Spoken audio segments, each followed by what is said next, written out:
Hi friends, in the video we Carnot's ideal heat engine பத்தி பார்ப்போம். This is by the second law of thermodynamics. We are going to discuss about the Carnot's ideal heat engine. இந்த engine first in the 1824 French engineer Sadi Carnot. French engineer Sadi Carnot he proposed a theoretical heat engine and he named this as Carnot ideal heat engine. So இது ஒரு theoretical concept and இந்த மாதிரி ஒரு perfect engine மாதிரி this is free from practical imperfections. Practical imperfections இல்லாத ஒரு perfect theoretical engine propose பண்ணது Sadi Carnot என்றவர் and he is a French engineer. And he proposed this in the year 1824. So இதுல என்ன சொல்லிருக்காருன்னா it has a maximum efficiency உள்ள machine and it is an ideal heat engine. The maximum efficiency and it's a perfect heat engine, so that it is said as the ideal heat engine. Now we are going to discuss about this ideal heat engine, that is Carnot engine. பாருங்க இந்த Carnot engine it needs following parts. அதாவது imagine that a cylinder with a perfectly insulating walls. So perfect walls mattum insulating irukum, and the base it is a perfectly conducting materials, and this is provided with the insulating piston. So he Carnot's ideal heat engine oda parts pathana, so it is made up of insulating walls and perfectly conducting base, and it needs a piston, and this is also insulating. And so this is what a cylinder, and this contains 1 mole of perfect gas. So this acts as the working substance.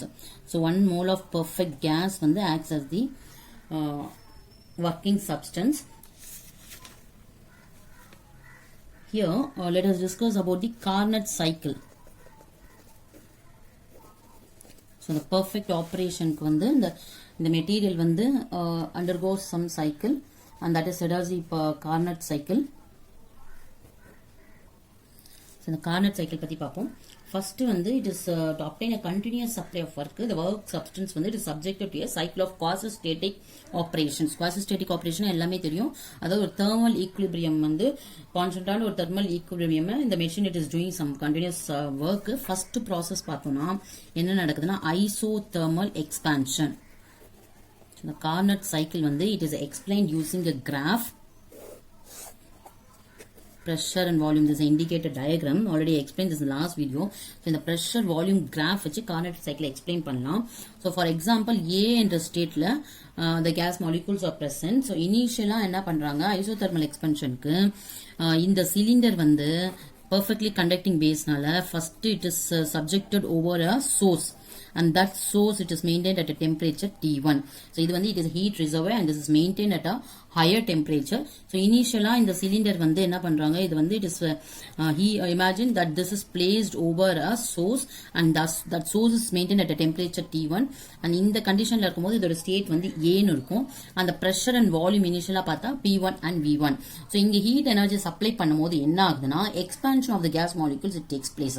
So inge heat energy source la irundhu இந்த சிலிண்டருக்கு perfectly conducting baseனால source la irundhu heat energy supply ஆகும்போது இங்க என்ன நடக்குது, இதுல expansion of the gas molecules will take place. The expansion நால என்ன நடக்கும், temperature tend to fall, அதாவது temperature குறையறதுக்கான வாய்ப்புகள் இருக்கு. பட் ஆனா heat இந்த perfectly conducting baseல இருந்து பாஸ் ஆயிட்டே இருக்கிறதுனால temperature T1 அந்த constant temperature maintain ஆகும். அதனால தான் இது isothermal expansion சொல்றாங்க. அதாவது temperature remains constant when the cylinder is placed over the source. So இங்க gas undergoes slow isothermal expansion. So A state ல இருந்து இந்த expansion நால it is going to the state B. So inga condition pressure P2 and V2 changes, but the temperature it remains constant as T1. So this is said as isothermal expansion. So initially first cylinder source மேல வைக்கும்போது heat energy supply ஆகுது, expansion நடக்குது, expansionனால temperature குறையும். But ஆனா sourceல இருந்து continuous heat energy supply ஆயிட்டே இருக்கிறதுனால இங்க temperature constant T1 ல maintain ஆகும். gas molecules P1 V1 இருக்க pressure and volume ல இருந்து it changes to a position state B. So இங்க pressure and volume will be P2 and V2. So this is isothermal expansion. So in the isothermal expansion நடக்கும்போது நம்ம heat energy which is absorbed from the source it is given as Q1, and the heat energy கொடுக்கிறதுனால the work done it is denoted as W1 and this is given by equation V1 to V2 V1 within the limits V1 to V2 and PdV. The work done it is given as PdV. So already we know that PV என்றது என்னன்னா RT. So இங்க pressure is equal to RT by V. So இங்க R என்றது perfect gas constant and T என்றது temperature. இங்க we are talking about the temperature as T1 என்றதுனால we can write as T1. So இந்த equationல here V1 to V2 in place of P இருக்க இடத்துல வந்து RT1 substitute பண்ணீங்கன்னா it is a constant RT1. அதுக்கப்புறம் வந்து இங்க volumeters by V and dV. So that the amount of heat which is extracted from the source to the cylinder when it is given by the equation here V1 to V2 in the constant RT1 removed from the integration. So within the integration it is dV by V. So on integrating this what you get? So integrate பண்ணும்போது RT1 so 1 by V என்றது nothing but logarithmic to the base and V. So இதுக்கு limits வந்து V1 ல இருந்து V2. Upon substituting the limit என்ன ஆகும் RT1 log to the base E. So upper limit minus the lower limit. So log of V2 minus V1 na நம்ம Q1 எப்படி எழுதலாம்னா RT1 log to the base E V2 by V1. இதுதான் வந்து amount of heat extracted from the source and here it undergoes isothermal expansion. Isothermal expansion temperature constant maintain ஆகும். So in the graph the work done can be measured as இங்க B ல இருந்து draw a line and note this point as G. So இங்க A ல இருந்து drop a line to the V. So let this be or E. So area of the curve ABGE என்றது வந்து என்னன்னா it gives us amount of heat energy which is absorbed from the source by the gas molecules. Right? So இந்த measurement இருக்கு. இப்போ next பாத்தீங்கன்னா என்ன ஆகும் second process வந்து நமக்கு adiabatic expansion. Adiabatic expansion என்னன்னா இங்க வந்து there is no flow of heat energy. இப்போ இந்த கண்டிஷன்ல இந்த சிலிண்டரை வந்து நம்ம சோர்ஸ்ல இருந்து எடுத்துட்டு we have to place it in a stand. For example இந்த சிலிண்டரை எடுத்துட்டு போயிட்டு ஒரு இன்சுலேட்டிங் ஸ்டாண்ட் மேல வைக்கிறோம். இங்க வந்து there is no absorption of heat energy. So சோர்ஸ்லேருந்து எடுத்ததுக்கு அப்புறம் இந்த சிலிண்டர் எடுத்துட்டு போயிட்டு இங்கே வைக்கும் போது இங்கே என்ன நடக்குது ஹீட் சப்ளை இல்லை. ஸோ இங்கே எக்ஸ்பான்ஷன் வந்து adiabatic எக்ஸ்பான்ஷன் சொல்லுவாங்க. No heat flow enters or coming from this set as the adiabatic expansion. So adiabatic expansion வந்து ஆகும்போது என்ன ஆகும்னா இங்கே டெம்பரேச்சர் வந்து எப்படி இருக்கும் T1 ல இருந்து it is falling to a temperature T2. இந்த T2ன்றது ஒரு சிங்கோட டெம்பரேச்சர், அதாவது இன்னொரு heat reserve which is maintained at a lower temperature. ஒரு சிங்கோட டெம்பரேச்சர் T2 வர வரைக்கும் குறையிற வரைக்கும் we have to keep this cylinder on a insulating stand. First சோர்ஸ்ல வச்சு எடுத்தது அதோட டெம்பரேச்சர் T1 ல இருந்து T2. ஏன்னா இங்க adiabatic எக்ஸ்பான்ஷன் நடக்குது, இங்க டெம்பரேச்சர் வேரியேஷன் ஆகுது. மெயின்டைன் கான்ஸ்டன்ட் எதனாலனா இங்கேயும் எக்ஸ்பென்ஸ் ஆஃப் த ஒர்க் நடக்கும், பட் அந்த எக்ஸ்டர்னல் ஒர்க் வந்து at the expense of the internal energy. Energy ஒரு கேஸ் மாலிகூல்ஸ்னால எக்ஸ்பான்ஷன் நடக்குது. ஆனா இங்க எக்ஸ்பான்ஷன் நடக்கும்போது பிரஷர் வந்து P2 V2 ல இருந்து it goes to the pressure P3 V3 and temperature வந்து T1 ல இருந்து T2 ன்ற சிங்க்கு போகுது. இங்க இன்டர்னல் எனர்ஜினால external work it is carried over. இங்க கிராஃப்ல எப்படி நம்ம வரையலாம்னா B ல இருந்து it is going to the point C. So இங்க without any heat supply the expansion occurs, so that we are telling this is adiabatic expansion. So adiabatic expansion படி P2 V2 ல இருந்து இன்னொரு பாயிண்ட் C க்கு போகுது. இது P3 V3. இங்க temperature என்ன ஆகுதுன்னா T1 ல இருந்து it is going to the T2 temperature. So இங்க we can find out the work done W2 and that is given by the equation. Adiabatic expansion க்கு நான் equation எழுதுனேனா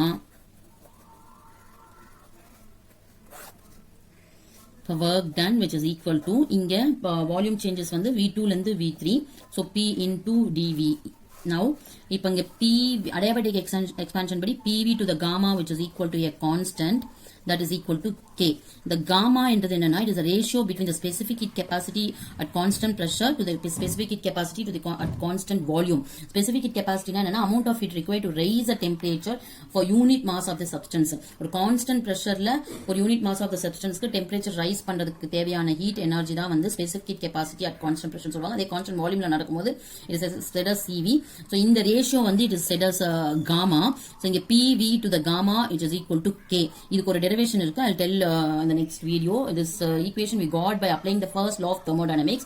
So on substituting this condition here, inge vandu we are going to take this as PV gamma equal to K. So in place of P we can write it as K by V gamma.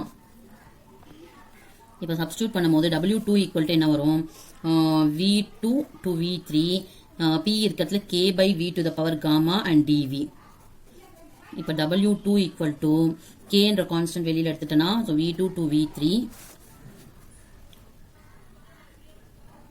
and next is dV by V power gamma. So 1 by V power gamma என்றதுனால இங்க K into இந்த கீழே இருக்க V power gamma வந்து numerator போகும்போது V power minus gamma. So integration பண்ணும்போது plus 1 divided by minus gamma plus 1. So on substituting the limits, what we can write this as limit substitute பண்ணும்போது V3 னு வரும். இங்க V3 minus gamma plus 1 நம்ம 1 minus gamma னு வச்சுக்கலாம் divided by 1 minus gamma. And next வந்து minus the lower limit. So minus the lower limit பாத்தீங்கன்னா minus V2 power 1 minus gamma divided by 1 minus gamma. Now on simplifying we get W2 equal to K V3 power 1 minus gamma. K உள்ள multiple பண்ணி எழுதுறோம். K V2 power 1 minus gamma divided by 1 minus gamma. So இங்க P2 V2 with power gamma equal to K. So இந்த K இருக்கிறதுல நம்ம PV னு மாத்தி எழுத போறோம். P3V3 power gamma which is equal to K. இது substitute பண்ணும்போது W2 equal to P3V3 power gamma. So already இங்க V3 power 1 minus gamma இருக்கு minus again P2V2 power gamma equal to a constant. So இங்க P2V2 power gamma already V2 power 1 minus gamma divided by 1 minus gamma இருக்கு. So W2 work done is equal to இங்க V3 power gamma V3 power 1 minus gamma get cancel. So we can write as P3V3 minus P2V2 divided by 1 minus gamma. So இங்க next conditionல பாத்தீங்கன்னா P3V3 னா என்னது W2 is equal to PV equal to RT condition படி இங்க P3 ல இருக்கும்போது RT2 minus P2V2 ல RT1 temperatureல இருக்கு divided by 1 minus gamma. So இங்க next பாத்தீங்கன்னா W2 equal to R into இது அப்படியே exchange பண்றோம், இங்கேயும் sign change ஆயிடுது. So T1 minus T2 divided by omega minus 1. இது வந்து work done during adiabatic expansion, that is the cylinder which is placed on the insulating stand. So இங்க adiabatic expansionல இந்த graph எப்படின்னா இங்க C இருந்து drop பண்ணா it becomes H here. So here adiabatic expansionல work done by it is given by the area of the curve BCHG. So work done வந்து it is given by area BCHG. இப்ப தேர்டா பார்த்தனா அந்த cylinder வந்து எது மேல வைக்கறாங்கன்னா insulating standல இருந்து எடுத்து and it is placed over a sink which is maintained at the temperature T2. இந்த சிலிண்டர்ல இருந்து எடுத்து ஒரு சிங்க் மேல வைக்கும்போது இங்க என்ன ஆகும், here it undergoes isothermal compression. Sink மேல வச்சிட்டு இப்ப இதுல டெம்பரேச்சர் வந்து T1 ல இருந்து T2 போயிருக்கு, சிங்கோட டெம்பரேச்சர் போயிருக்கு. ஸ்லோவா we need to compress the gas molecules with the help of this piston. the piston ஸ்லோவா கம்ப்ரஸ் பண்ணும்போது gas molecules compression நடக்கும். சோ இங்க கம்ப்ரஷன் நடக்கிறதுனால டெம்பரேச்சர் வந்து tend to increase. But increase ஆகிற டெம்பரேச்சர் வந்து ஹீட் ஜென்ரேட் ஆகிற heat energy it is since it is in contact with சிங்க்ன்றதுனால அந்த ஹீட் டெவலப் வந்து சிங்க்கு பாஸ் ஆயிடும். ஸோ தட் கான்ஸ்டன்ட் T2ன்ற டெம்பரேச்சர் மெயின்டைன் ஆகும். இதனால கேஸ் வந்து அண்டர்கோஸ் ஐசோதர்மல் கம்ப்ரஷன். இங்க டெம்பரேச்சர் சேஞ்சஸ் இருக்காது, ஆல் ஓவர் யூனிஃபார்மா ஒரே டெம்பரேச்சர் T2 மெயின்டைன் ஆகும். அதாவது ஸ்லோவா பிஸ்டன் மூவ் ஆகும் போது கம்ப்ரஷன் நடக்கும், கம்ப்ரஷன் நடக்கும் போது டெம்பரேச்சர் இன்க்ரீஸ் ஆகுது. பட் டெம்பரேச்சர் இன்க்ரீஸ் ஆகிறது வந்து என்ன ஆகுதுன்னா it is passes into the sink. So இந்த ஐசோதர்மல் கம்ப்ரஷன் அப்ப இங்க கேஸ் மாலிகுல்ஸ் ஜென்ரேட் ஆகிற heat energy it is given to the sink to maintain the constant temperature T2. So இதுதான் வந்து ஐசோதர்மல் கம்ப்ரஷன் சொல்லுவாங்க. இங்க வந்து quantity of amount of heat energy it is given to the sink from the gas molecules. So இந்த கிராஃப்ல பாத்தீங்கன்னா இப்ப இந்த point C ல இருந்து it moves to the point D. இது ஐசோதர்மல் கம்ப்ரஷன். இங்க amount of heat energy given வந்து Q2, right? So இங்க பிரஷர் P3 V3 ல இருந்து பிரஷர் என்னன்னா P4 V4 ஆகும். பட் இங்க டெம்பரேச்சர் பாத்தீங்கன்னா கான்ஸ்டன்டா T2 ல மெயின்டைன் ஆகும், ரைட்? இது ஐசோதர்மல் கம்ப்ரஷன். இதுக்கான ஒர்க் டன் ஈக்குவேஷன் வந்து it is given by isothermal See, coming to the isothermal compression பார்த்தீங்கன்னா work done எப்படி கொடுப்பாங்கன்னா within the integration V3 to V4 PdV PV equal to RT ன்னு சொல்லுவாங்க. So P equal to RT by V. So இங்க temperature T2 ல maintain ஆகுது. So RT2 and within the integration we get V3 to V4 dV by V. So 1 by V நாலே log of V. So RT2 log of V இருக்கத்துல upper limit minus lower limit V4 minus V3. So இங்க work done which is equal to RT2 log to the base E V4 divided by V3 which is equal to இங்க V negative sign introduce பண்றோம். and amount of heat energy which is given to the sink ன்றதுனால minus RT2 log base to the E இங்க V3 by V4. இப்போ ஃபைனலா நடக்கிறது வந்து adiabatic compression. அதாவது நம்ம சிங்க்ல place பண்ணது திரும்ப என்ன பண்ணோம் T2க்கு அப்புறம் we are going to place it on the insulating stand. ஒரு insulating stand மேல வைக்கிறோம்.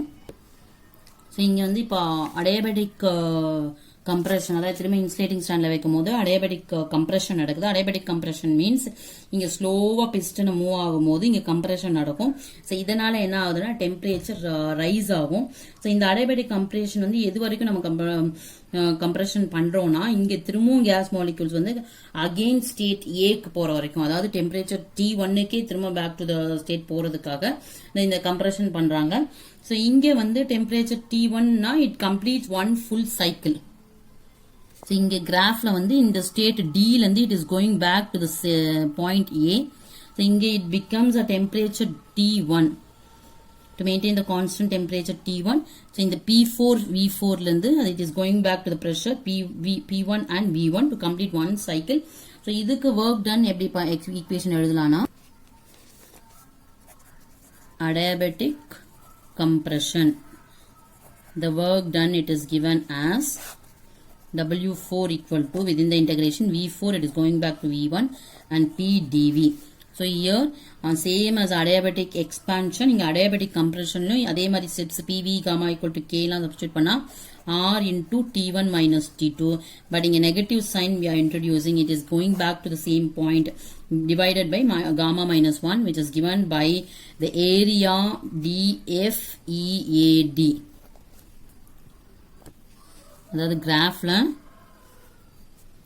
D இதுல இருந்து ஒரு point EF. So DF EAD. So இந்த கர்வ் வந்து it gives us the work done during this adiabatic compression. So ஒரு full சைக்கிள்க்கு வந்து ஏல இருந்து பிக்கு போகுது. அதாவது ஃபர்ஸ்ட் இனிஷியலா வந்து சோர்ஸ் மேல வைக்கிறோம். ஸோ இங்க அப்சர்ப்ஷன் ஆஃப் ஹீட் எனர்ஜி நடக்குது. அப்சர்ப்ஷன் ஆஃப் ஹீட் எனர்ஜினால எக்ஸ்பான்ஷன் ஆகி ஸோ இங்க கான்ஸ்டன்ட் டெம்பரேச்சர் மெயின்டைன் ஆகுது. பட் பிரஷர் வந்து P1ல இருந்து P2 V1ல இருந்து V2க்கு போகுது. இது ஐசோதர்மல் எக்ஸ்பான்ஷன். அதுக்கப்புறம் வந்து இன்சுலேட்டிங் ஸ்டாண்ட்ல வைக்கும் போது என்ன ஆகுதுன்னா நோ ஹீட் ஃப்ளோஸ். பட் ஆனா வந்து பிஸ்டனை ஸ்லோவா மூவ் பண்ணி இங்க எக்ஸ்பான்ஷன் ஆகுது. இங்க எக்ஸ்பான்ஷன் ஆகுறதுனால பிரஷர் வந்து P2 V2ல இருந்து P3 V3 போகுது. பட் ஹியர் வந்து என்ன ஆகுதுன்னா டெம்பரேச்சரும் டிஃபரன்ஸ் ஆகும். ஏன்னா T1ல இருந்து it goes to the temperature T2. ஏன்னா இன்சுலேட்டிங் ஸ்டாண்ட் மேல வச்சிருக்கோம். சிங்கோட டெம்பரேச்சர் மாற அளவுக்கு T1ல இருந்து T2 போற மாதிரி டெம்பரேச்சர் குறையிற வரைக்கும் we have to keep it on the insulating stand. இது வந்து adiabatic expansion சொல்லுவாங்க. no heat supply we are keeping on the insulating stand. Third, isothermal compression என்னன்னா here it is again we have to place a cylinder on a sink which is maintained at a temperature T2. so இங்க T2 மேல வச்சதுக்கு அப்புறம் ஸ்லோவா compression ஆகும்போது இங்க இன்டர்னலா வந்து energy வந்து does the work. அதுக்கப்புறம் இங்க ஹீட் வந்து it is given to the sinkனால கான்ஸ்டன்ட் டெம்பரேச்சர் T2 மெயின்டைன் ஆகும். அதனால தான் இது ஐசோதர்மல் கம்ப்ரஷன் சொல்லுவாங்க. இந்த ஐசோதர்மல் கம்ப்ரஷன் வந்து it is given by the graph DCHF isothermal compression. So next வந்து என்ன நடக்கும்னா அடியாபெட்டிக் கம்ப்ரஷன். அடியாபெட்டிக் கம்ப்ரஷன்ல திரும்பவும் நம்ம இன்சுலேட்டிங் ஸ்டாண்ட்ல வைக்கணும். சிங்க்ல இருந்து எடுத்து இன்சுலேட்டிங் ஸ்டாண்ட்ல வைக்கும் போது ஸோ இங்க Dன்ற பாயிண்ட்ல இருந்து it is going back to the same point A. So இங்க அடியாபெட்டிக் கம்ப்ரஷன் அப்ப டெம்பரேச்சர் வந்து இட் சேஞ்சஸ். சிங்கோட டெம்பரேச்சர் T2ல இருந்து again must go back to the same temperature T1. So ஒரு ஒன் கம்ப்ளீட் சைக்கிள் ரன் ஆகிறது தான் வந்து கார்னட் சைக்கிள்னு சொல்லுவாங்க. It is a theoretical heat engine. Thank you for watching, guys.